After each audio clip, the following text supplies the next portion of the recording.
Well, Murray State was not going to win the OVC, and they probably weren't going to get an at-large bid, but anytime you go into an NFL stadium, it'd be nice to come out there with a win. The Racers were at LP Field this past Saturday to take on Tennessee State. Yeah, and it's really kind of depressing to see that even though there was NFL scouts there, they didn't play their best. And, well, let's get to the highlights. Let's do it. All right, the Racers were at LP Field, and right here we have Dwayne Brady with a Statue of Liberty play who takes it down to the 13-yard line. Next play, Jordan Morrow gets the pass, breaks a couple tackles, gets inside the 5, down to the 2. From the 2-yard line, Parks Frazier does find Pokey Harris in the back of the end zone for a 2-yard touchdown reception. Murray State up 7-0. Still in the first quarter. Parks Frazier looking deep downfield, hooks up with Janowski Davis inside the 10. Murray State does connect on a field goal to make it 10-0. Now the score 10-3, fourth quarter, Tennessee State trying to make a comeback, and Butler will find Samuels in the back of the end zone to tie the score at 10 apiece. And then the dagger for Murray State was Tevin Hooks taking a 19-yard touchdown run to the house.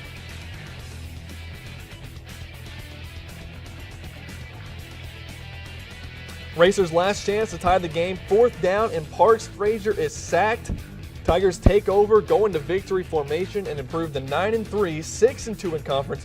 Jeffrey Moss for the 3. It puts the Racers up 17-10. Cameron Payne on a breakaway lays it up, and Murray State's out on top 21-17.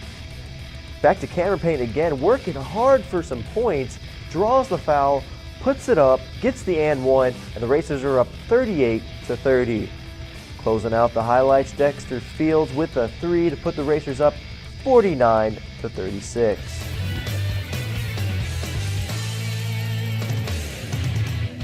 This past Tuesday, the Racers took on the Bethel Wildcats, their last non-D1 opponent of the season, as they look to improve to 2-2. Roll it. Murray State, Bethel, Racers looking for a similar result that they had last year against the Wildcats. Dexter Fields got hot early. Here he is hitting a 3 from the wing. Murray State jumping out to the early lead. And then Tyler Rambo is going to drive baseline after a feed from Cameron Payne and go up and under for the lay-in. Sick move by Rambo. And we'll see Dexter Fields again, this time cutting to the basket. Doing it all was Dexter, scoring in a variety of ways in this game. And then Mr. Double-Double, Jarvis Williams. After a Cameron Payne missed attempt, Jarvis picks it back up and puts it back in. Jarvis wasn't done with his 3rd double-double of the season. This time, Cameron Payne getting the assist as Jarvis Williams goes around for the dunk. Murray State wins going away 91-64. Top of the key, handed by his man, rolls into the corner, catch and shoot 3 by Moss, and it's good. My name is Jeffrey Moss, and this is my Racer profile. Out top, it's Cannon. 2-point lead on the wing, catch and shoot 3. Moss hit another one. I started playing basketball when I was 5 years old in the City Rec League, and I also played it in the front yard with my friends. In high school, I played 2 sports. I played football and basketball.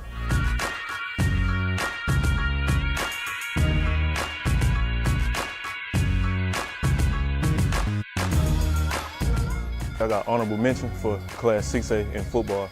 I also set like the single season touchdown passing record in a single season. And in basketball, I was All-State, and I won MVP in a City All-Star game.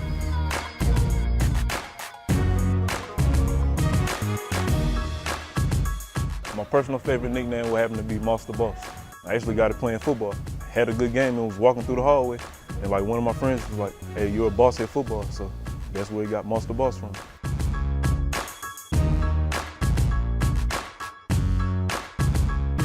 I chose basketball over football because I felt like I had a better opportunity and I was getting better looks in basketball than in football. So I just picked basketball. I hope to bring a winner, a hard worker. I mean, Coach Prone, the head coach there, he really likes me. He told me I could do a lot of big things there. So I'm just looking forward to it. I felt my first season as a Racer was great. I mean, it's always been my dream to play college basketball, and to actually play a lot of minutes as a freshman was really good, and I had a lot of fun doing it.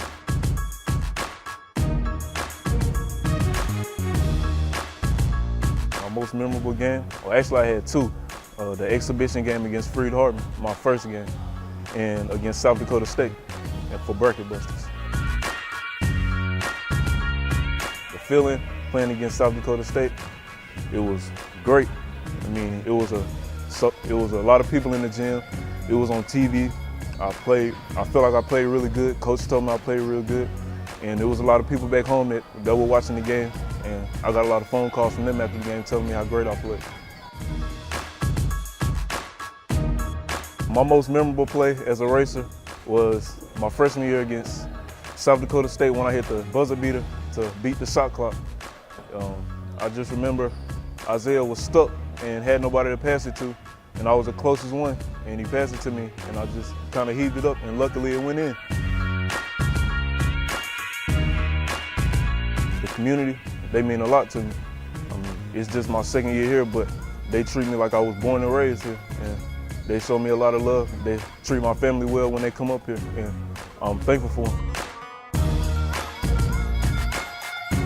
My expectations life at the Murray State would be, graduate, get a degree, but hopefully I just plan to take my game in basketball to the next level and go make some money somewhere.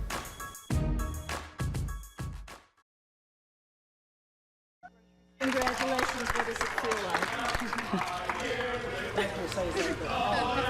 Good. It feels like I'm a person. In fact, I heard one lady that contacted someone said that the lady on the phone said, "Oh, you've been an answer to prayer," said that she sang to her and she prayed over her. Continuing coverage, we now know the conditions of 2 of the 4 workers injured in an accident at the Heron Hospital construction site. Laborers Shane Hale and Devin Patterson from Local 773 suffered several broken bones and other injuries, which will require several surgeries. That's according to the union's website. The union does tell Local 6 Patterson was released from the hospital and Hale underwent surgery. The couple reportedly got into a fight and left the baby in a car seat near a grocery store.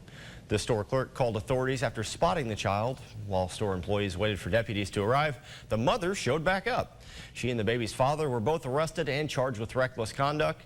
The baby was not injured. A Mississippi truck driver was severely injured after his tanker exploded Friday afternoon. The fire started as the driver was emptying his tanker into large containers at a gas station. Then all of a sudden, something sparked and lit 4 other containers in the area.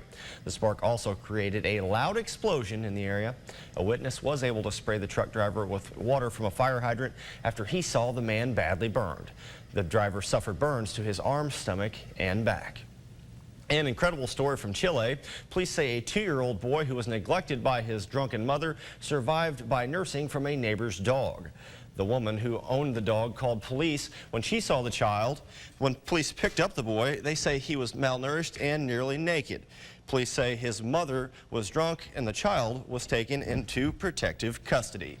Paducah Middle School Assistant Principal Jerry Walker is sentenced to 3 years in prison. He got 1 year for each charge against him: perjury, tampering with evidence, and tampering with a witness. Now, the judge also denied his request for parole. This conviction violates a diversion agreement he made in a 2012 Callaway County case. He will be sentenced for violating that agreement on July 8th. Walker faces another 10 years in prison in addition to his 3-year McCracken County sentence. I hope you've had a chance to get outside and enjoy this beautiful weather. Even the ducks at Noble Park seem pretty relaxed today with the mild temperatures. Let's check in with Jennifer Rukavine. Any chance this will continue? Historic buildings in ruins. What caused them to collapse overnight? Plus, how does the Coast Guard work for you? What the agency wants you to know. But first, Syrian refugees seek to relocate in the U.S., why some state lawmakers are pushing back, and what you need to know about the process that lets them come here. 10 minutes of nonstop news and your first forecast all before the first commercial. This is 10 at 10.